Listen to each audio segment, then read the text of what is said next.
میرے چینل میں آپ کا استقبال ہے۔ آج کی ویڈیو 9ویں کلاس کی کتاب جان پہچان کا سبق نمبر 5 ہے، ایک دیہاتی لڑکی کا گیت۔ تو اس گیت کو ہم پڑھنے سے پہلے اس کے لکھنے والے جو شاعر ہیں اختر شیرانی، ان کے بارے میں تھوڑا سا پڑھیں گے ہم، ٹھیک ہے؟ تو ان کے تھوڑا سا ان کا تعارف بتا دیتی ہوں میں کہ اختر شیرانی جو ہے محمد داؤد خان اختر شیرانی راجستھان کے شہر ٹونک میں پیدا ہوئے۔ وہ اردو کے مشہور محقق اور ادیب حافظ محمود خان شیرانی کے بیٹے تھے۔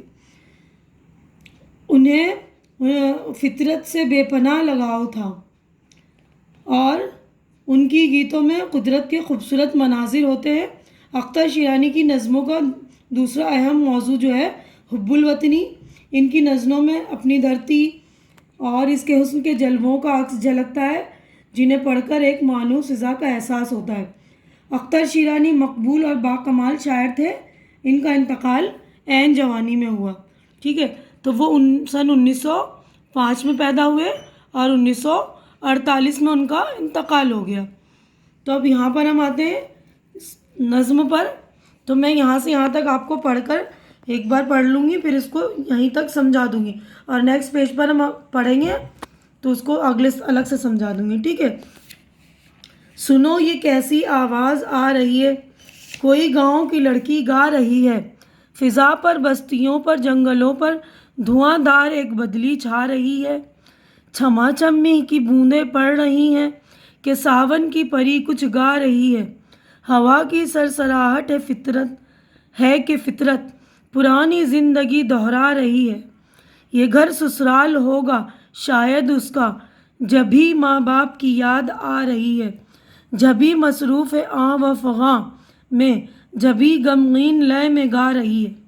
تو بہت آسان سی نظم ہے، اس لیے پورا یہاں تک میں سمجھا دے رہی ہوں کہ شاعر کہہ رہا ہے کہ دیکھو کہ یہ آواز کیسی آ رہی ہے، شاید کسی لڑکی کے گانے کی آواز آ رہی، کوئی گاؤں کی لڑکی گا رہی ہے، اور اس وقت بستیوں میں جنگلوں میں اور جو ہے بدلی چھائی ہوئی ہے، بارش کے قطرے جو ہے چھما چھم برس رہے ہیں، ایسا لگ رہا ہے کہ ساون کی پری کی آواز ہے، ہوا کی سرسراہٹ سی محسوس ہو رہی ہے، قدرت جو ہے پچھلی باتیں زندگی کی باتیں دہرا رہی ہے، اور جو یہ لڑکی ہے غمگین لہجے میں گیت گا رہی ہے، شاید وہ اپنی سسرال میں اور اسے ماں باپ کی یاد آ رہی ہے، اور اسے اپنی ماں باپ کی یاد آ رہی، جبھی اس کی آواز میں اتنا دکھ ہے، آوا فغاں یعنی دکھ، کرہانا رونا۔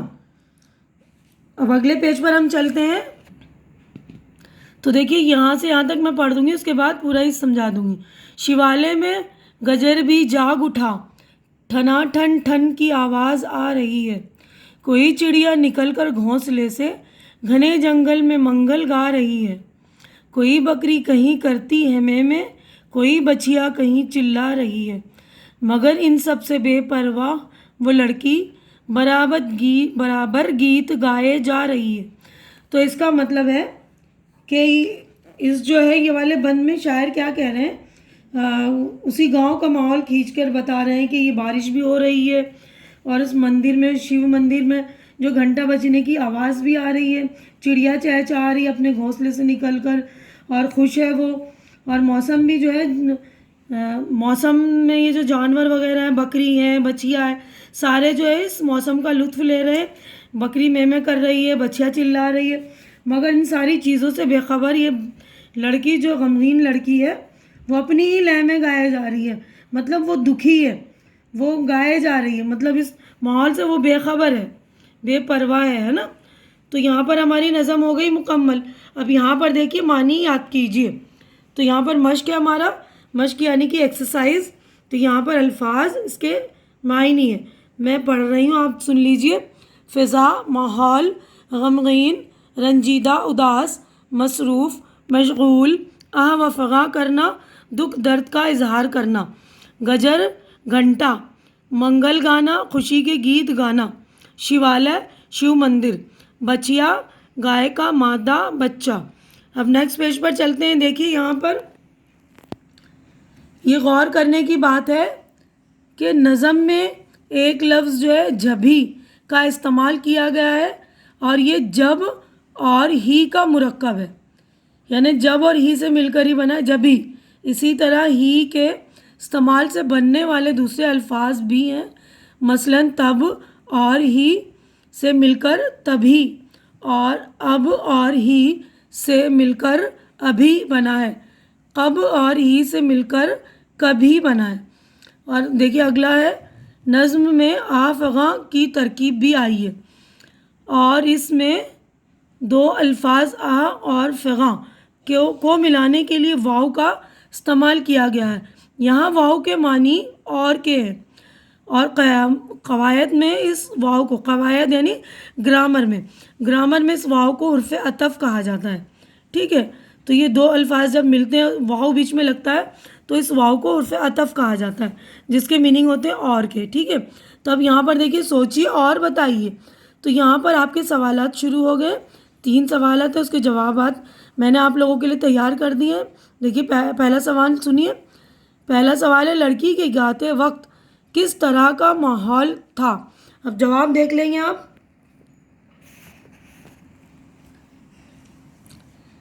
جواب ہے، فضا پر بدلی چھائی ہوئی تھی، چھما چھم بارش کی بوندیں پڑ رہی تھیں، ایسا لگتا تھا کہ ساون کی پری کچھ گا رہی ہے۔ دوسرا سوال ہے، لڑکی غمگین لے میں کیوں گا رہی تھی؟ دیہاتی لڑکی اس وقت سسرال میں تھی اور اس پرفضا ماحول میں سے ماں باپ کی یاد آ رہی تھی، پرانی یادیں ستا رہی تھیں، اس لیے لڑکی غمگین لے میں گا رہی تھی۔ تیسرا سوال ہے، لڑکی کن چیزوں سے بے پرواہ ہو کر گا رہی تھی؟ اس وقت کسی شیو مندر میں گھنٹا بج رہا تھا، چڑیا گھونسلے سے نکل کر جنگل میں چہچہا رہی تھی، بکری اور بچیا خوشی میں چلا رہے تھے، لیکن غمگین لڑکی سب سے بے پرواہ اپنی لے میں گائے جا رہی تھی۔ اب اگلا کویشچن دیکھیے، یہ عملی کام ہے، پریکٹیکل ورک۔ اسے حروف عطف جو ہم نے اوپر پڑھا ہے، حروف عطف واو کے ذریعے دو لفظوں کو ملانے کی کچھ مثالیں لکھی ہیں، ہے نا۔ اوپر جو حروف عطف میں نے سمجھا دیا تھا، اس کی میں نے مثال بھی لکھ دی ہے، دیکھیے یہاں پر شب و روز یعنی شب اور روز، شام و سحر، عروج و زوال، آہ و زاری۔ یہاں پہ دیکھیے یہ واو سارے آئے ہیں، یہ حروف عطف ہے، اس کو ہم اس کے میننگ اور کے ہوتے ہیں۔ تو یہاں پر آپ کا جو ہے چیپٹر ہو گیا مکمل۔ تو آج کی ویڈیو میں بس اتنا ہی۔